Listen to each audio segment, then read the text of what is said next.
ते नूर नबी दा उस वेले दा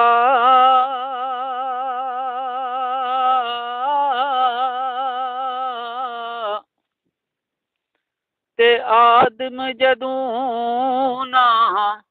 होया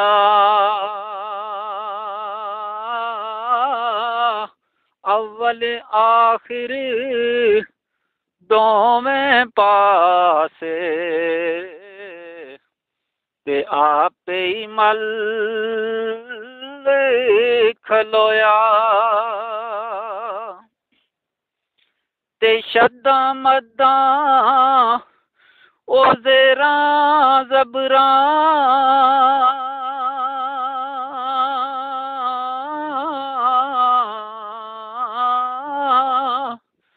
सबे शान ओदी विच आया आमा लोका खबर न कोई ते खासा रमज़ां पाइया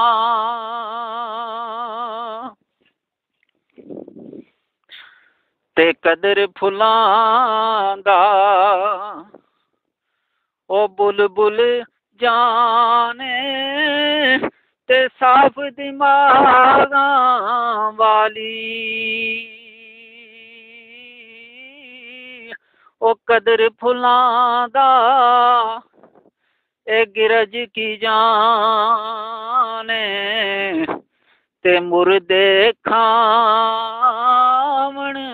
वाली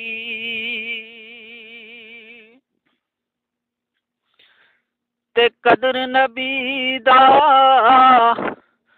ओए की जानना